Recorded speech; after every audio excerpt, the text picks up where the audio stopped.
Hello friends, so welcome to the lecture on Introduction to Ill-Conditioned Systems. So in this lecture we will learn when a system will be called ill conditions. Apart from that we will learn how to measure the ill conditioning of a given system. So for introducing the ill conditioned system, let us take one example. So consider a 2 by 2 system, x1 plus x2 equals to 2 and then x1 plus 1.0001 x2 equals to 2.0001. So here the coefficient matrix is 1, 1, 1, 1.0001. The unknown variable column is x1, x2 and right hand side column vector is 2 and 2.0001. Now the solution of this system is x1 equals to 1 and x2 equals to 1. This you can verify. Now make a small change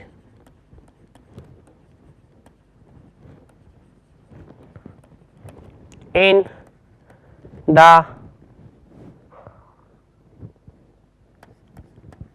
one of the entry of the right hand side vector.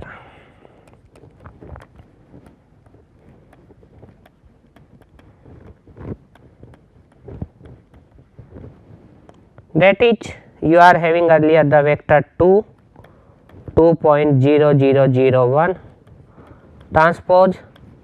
Let us say due to some sensor error or due to some computer what I will say round up sort of thing, this 2.0001 will be read as 2. So now the new system is 1, 1, 1, 1.0001, x1, x2 equals to 2, 2. If we see the solution of this system, the solution is x1 equals to 2 and x2 equals to 0. So what we have seen, if I make a small change in one of the entry of the right hand side vector, then my solution is having a large change, because earlier solution was x1 equals to 1, x2 equals to 1, but due to this small change now it will become x1 equals to 2 and x2 equals to 0. In the same way, take one more example. So here I am having again a 2 by 2 system,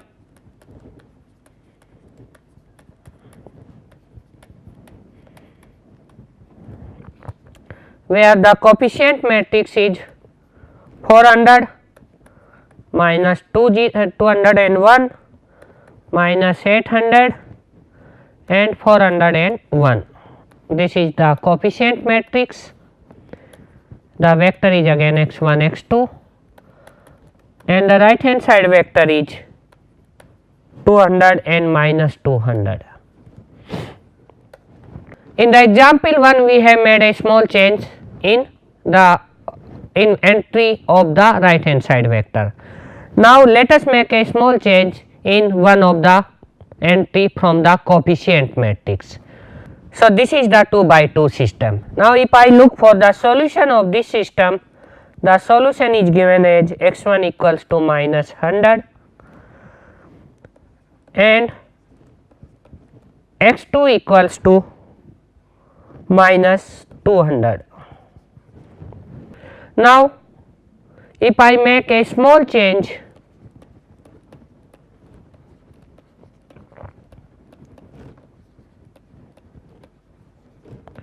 in an entry of the coefficient matrix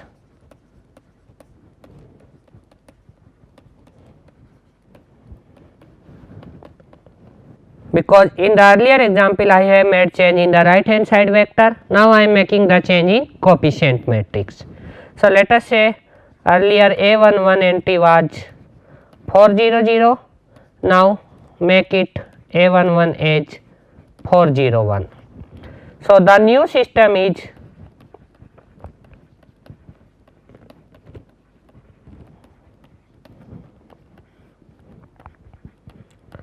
401 minus 201 minus 800 and then 401 together with x1 x2 and right hand side vector is the same 200 and minus 200. So now the solution of this new system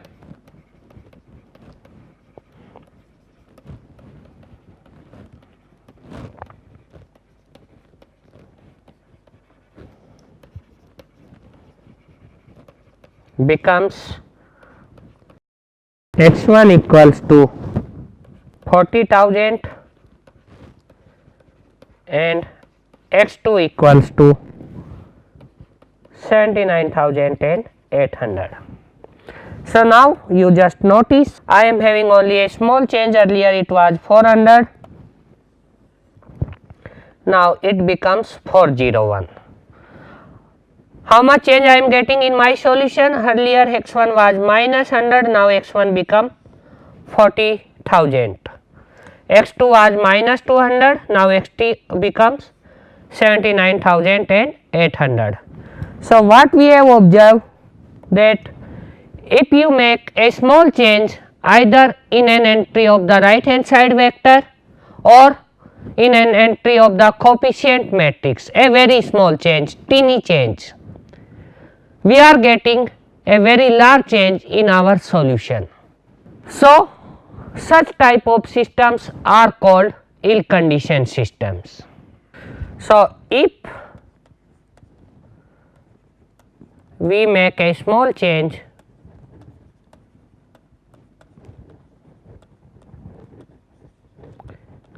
in my input data,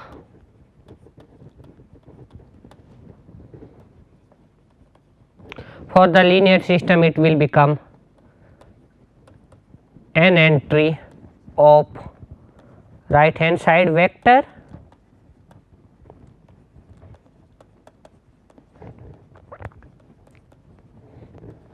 or coefficient matrix.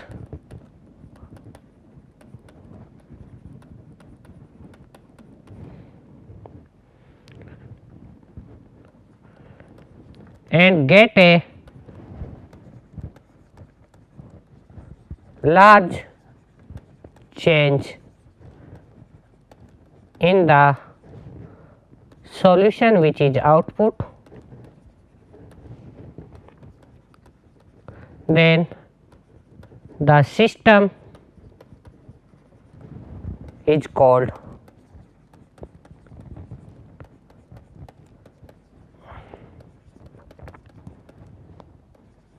ill-conditioned systems. Now let us how to measure the ill-conditioning of a system.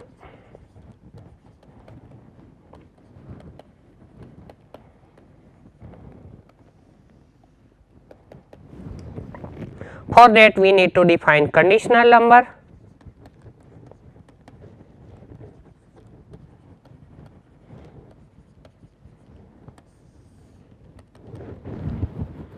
So let A be an invertible matrix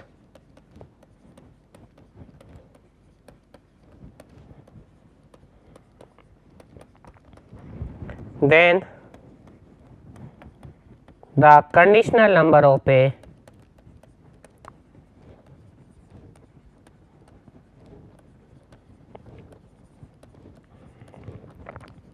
is denoted by K,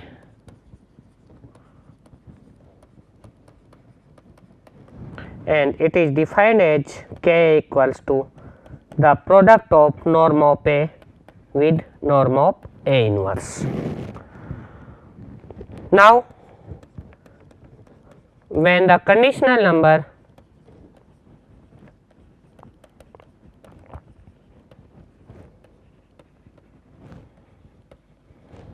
K of a matrix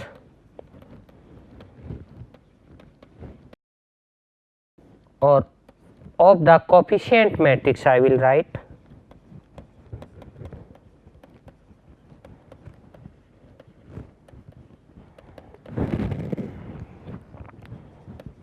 becomes large,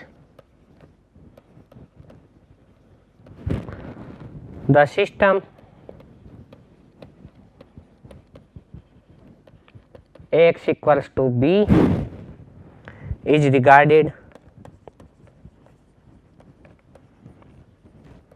as ill condition.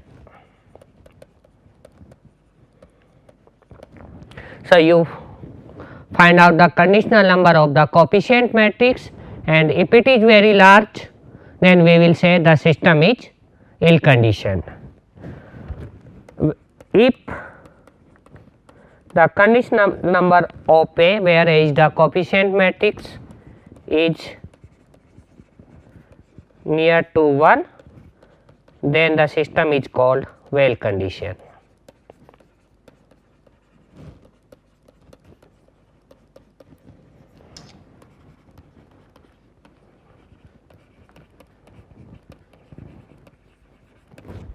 So, hence we can measure the ill conditioning of a system by calculating the conditional number, and if it is quite large, then the system is ill conditioned.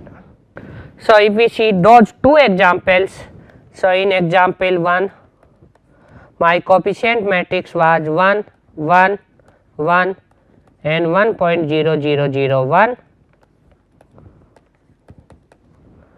So, if I calculate A inverse here, A inverse comes out to be 10,001 and then minus 10,000, minus 10,000 and then finally 10,000. So, here norm of A will become the maximum of sum of the rows of A. So, I am taking the row norm. So, it will be 2.0001, and if I calculate the norm of A inverse, this comes out to be 20,001. So, now if I find out the conditional number of A, this will be norm of A into norm of A inverse, which comes out to be something around 40,002, almost of this one. So, hence point something like this. So, hence it is quite large, and that is why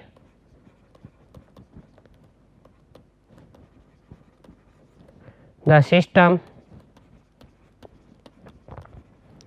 X equals to B is ill conditioned.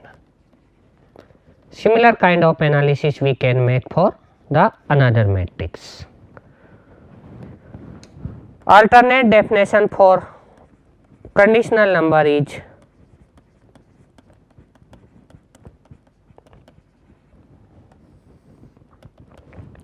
if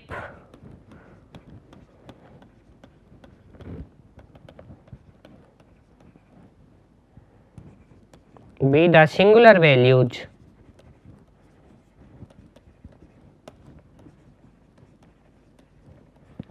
of an invertible matrix A, so all will be greater than 0,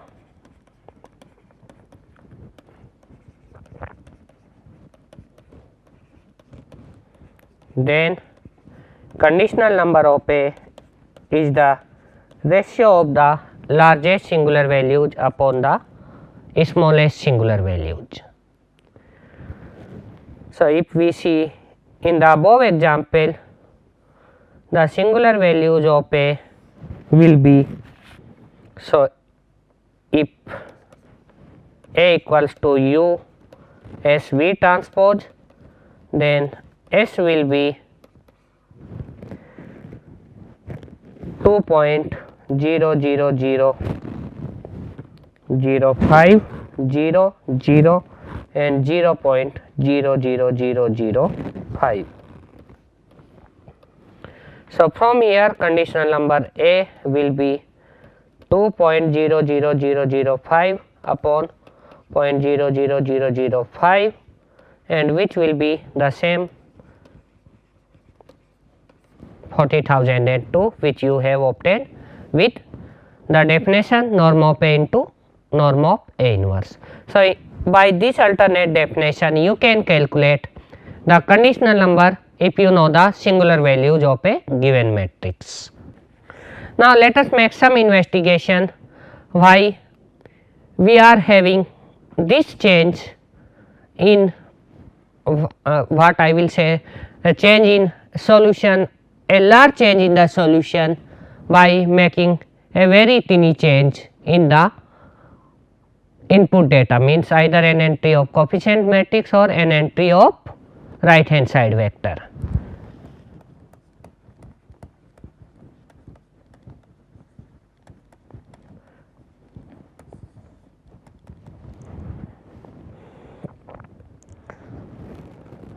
So, first we will check if we have a small change in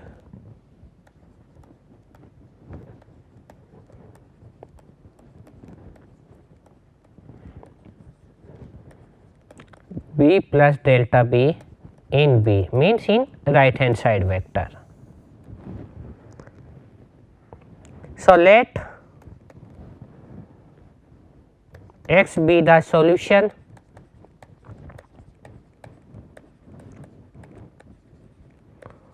of the original system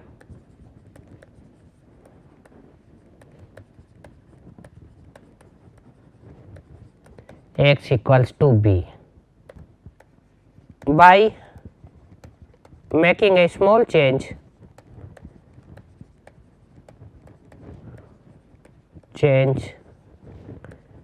in B, that is B becomes B plus delta B, we get new solution as x plus delta x. So, what we are having? A x plus delta x equals to B plus delta B. Okay. So, this I can write x plus A into delta x equals to B plus delta B. But as you know, this x equals to B. So, this x I can replace with B. So, from here I am getting A into delta and B will be cancelled out from both sides. A into delta x equals to delta B, or from here delta x equals to A inverse into delta B, or norm of delta x will be norm of A inverse into delta B. This equals less than equals to norm of A inverse, because norm of A into B will be less than equals to norm of A into norm of B into norm of delta B. So, this let us say equation 1. Moreover, we have norm of Ax is less than equals to norm of A into norm of x, and x equals to B. So, norm of B less than equals to norm of A into norm of x, let us say 2, or I can write in other way, norm of A into norm of x is greater than equals to norm of B. So, let us say this is my equation 2.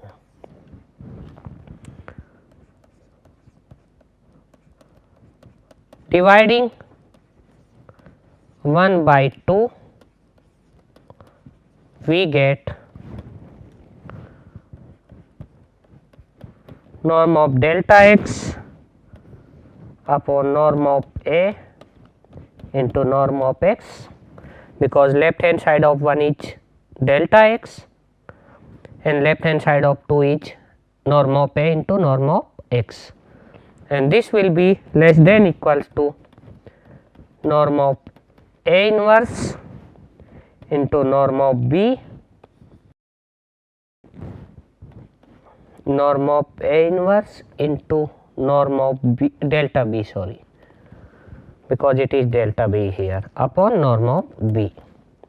If I multiply this inequality by norm of A, I will get norm of delta x upon norm of x in the left hand side, which is less than equals to norm of A into norm of A inverse, and norm of A into norm of A inverse is my conditional number into delta norm of delta B upon norm of B. So, from here you can observe, if the conditional number is very large, if I am having a small delta B, I will get a large delta x. This means if k is very large, then the product of small delta B with large K will be significant, and that is why I will get a significant delta x, means significant change in my final solution. So, this is the investigation when I am making the change in the right hand side vector, and from here we have seen that why for the large conditional number a small change in right hand side vector will give a large change in the solution.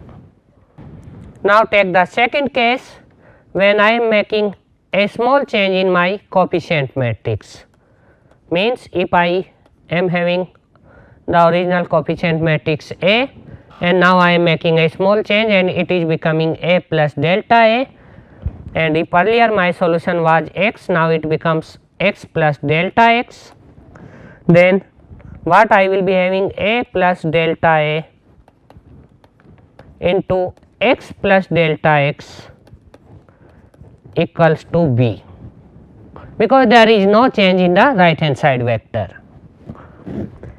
By making the same kind of analysis which we have done earlier, in the first case I will get delta x upon x plus delta x will be less than equals to conditional number of A into delta norm of delta A upon norm of A. So, again if conditional number of A is quite large, a small delta A multiplied with a large K will give you a very large value, and that is why I am getting a large change in delta x. So, these two kind of investigations tells us that why conditional number is very important for ill conditioning, and if conditional number is near about 1, then a small change multiplied with an entry which is quite close to 1 will give you the small change delta x. In this lecture we have learned what are the ill conditioning systems, what is conditional number, what is the relation between conditional number and singular values, and we have investigated why the system becomes ill conditioned when we are having the large conditional number. In the next lecture, we will learn how to solve such type of ill-conditioned system by defining a proper regularization term. So, these are the references. Thank you very much.